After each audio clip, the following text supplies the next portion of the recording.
The United Kingdom's Ministry of Defense latest intelligence update on Ukraine, October 4, 2023. On September 28, 2023, Russian air defense forces likely shot down one of their own Su-35S flanker multi-role fighters over Tokmak, approximately 20 kilometers behind the current front line in eastern Ukraine.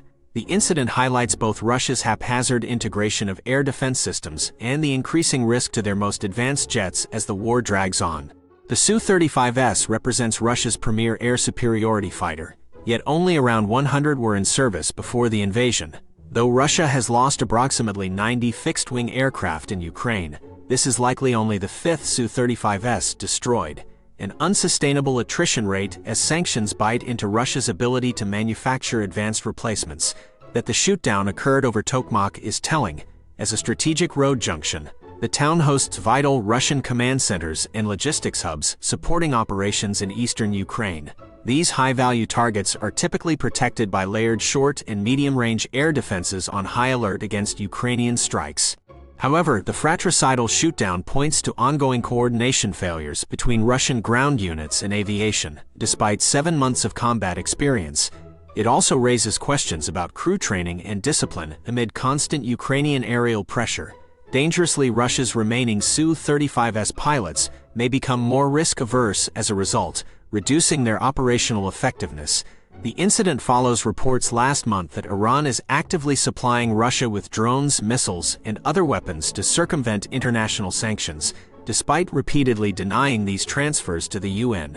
The UK Ministry of Defense noted Iranian Shahed 136 drones being showcased to Russia's defense minister during a recent visit to Iran, underscoring the growing military cooperation between the two isolated states. Ukraine Armed Forces General Staff Update, Day 588. Russia's full-scale invasion of Ukraine continues on October 4th, with 45 engagements reported across multiple axes. Overall, the situation remains active in eastern and southern Ukraine. Russia continues to disregard international laws of war, employing terror tactics against military and civilian targets alike. Notable developments. On the Kupiansk axis, Ukrainian defenders repelled a Russian attack north of Zabine. This area is key for Russia to sustain its assault on Lyman. Along the Lyman axis, 5 Russian attacks were repelled east of Makivka and northwest of Dubrova, as Ukraine looks to consolidate gains from its recent counteroffensive.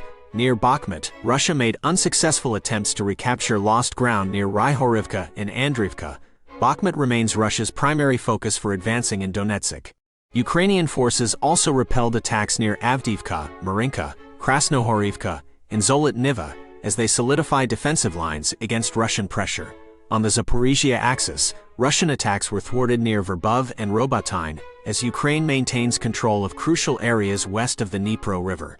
Ukrainian air and missile forces continue targeting Russian command posts, troops, and artillery to degrade capabilities. A Russian ammo depot was also destroyed. Ukraine's counteroffensive continues on the Melitopol axis, exhausting Russian forces on multiple fronts. In summary, Ukrainian defenders are holding key areas while absorbing and repelling Russian attacks along the line of contact. Russia continues costly attempts to advance, but has made minimal progress. Ukraine's strikes on Russian rear areas look to degrade capabilities ahead of future counteroffensives. The Institute for the Study of War Russian Offensive Campaign Assessment recent satellite imagery indicates Russia is evacuating key Black Sea Fleet warships from occupied Sevastopol to rearward ports in an apparent effort to protect them from Ukrainian strikes. At least 10 vessels were transferred from Sevastopol to Novorossiysk over October 1st to 3rd, including the frigates Admiral Makarov and Admiral Essen, 3 diesel submarines, 5 landing ships, and several missile corvettes. This represents a significant portion of Russia's surviving surface combat fleet after losses earlier in the war. The movements suggest Russia is increasingly concerned about Ukraine's ability to strike high-value naval targets concentrated in Sevastopol, which has been attacked multiple times in recent months. Dispersing vessels across rear ports like Novorossiysk and Feodosia reduces vulnerability, but also degrades fleet readiness and combat power. Russia's Black Sea Fleet played a crucial role in the early stages of the invasion, but has been largely sidelined as Ukrainian anti-ship and coastal defense capabilities improved. Its weakened state limits Russia's ability to conduct amphibious landings or strike land targets and undermines claims to maritime dominance.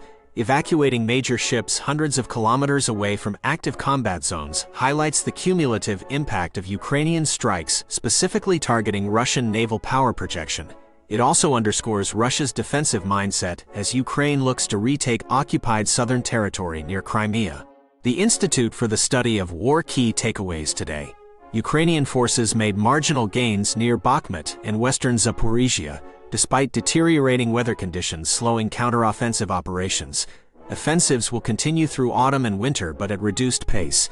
The U.S. will reportedly transfer seized Iranian weapons to Ukraine, highlighting Iran's role in arming Russia and defying international sanctions. Wagner Group infighting and speculation around General Sergei Surovikin's role indicates fractures within Russia's military command. Russia conducted limited offensive operations near Kupiansk-Kreminna and along the Donetsk-Zaporizhia front, but made minimal progress. Russia is increasing domestic repression and tightening control of information amid its failures in Ukraine. European Union accession talks for Ukraine expected in December, showing continued Western commitment amid Russia's attempted annexations. Russian authorities gathering intelligence on citizens for future draft cycles even as it struggles to control territory. Russian official Marat Kuznelin heavily involved in infrastructure projects in occupied Ukraine, undermining Russia's claims to have annexed the territories. Ukraine Matters Update. Fighting continues along Russia's main defensive line, with Ukraine fending off counterattacks. Russia tried flank attacks but has lost some ground. Russia's position is worse near Novoluhansky, where Ukraine breached fortifications and took key positions. Reinforcements have slowed but not stopped Ukraine's advance.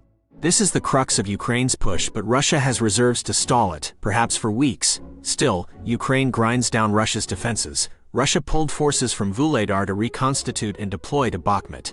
Ukraine may concentrate forces at Vuhledar to deceive Russia or prepare an offensive, but Ukraine's resources are strained. Ukraine regained territory near Andriivka, crossing a key railway line. Russia's southern defenses continue buckling under Ukraine's artillery. Some analysts mischaracterize Russia's withdrawals and counterattacks as flexible defense. Actually, Russian officers consider ceding land unacceptable, so they withdraw when positions are untenable and counterattack compulsively to retake them. In summary, Ukraine continues pressuring Russia's weakening defenses in the south, employing a methodical, artillery-intensive approach.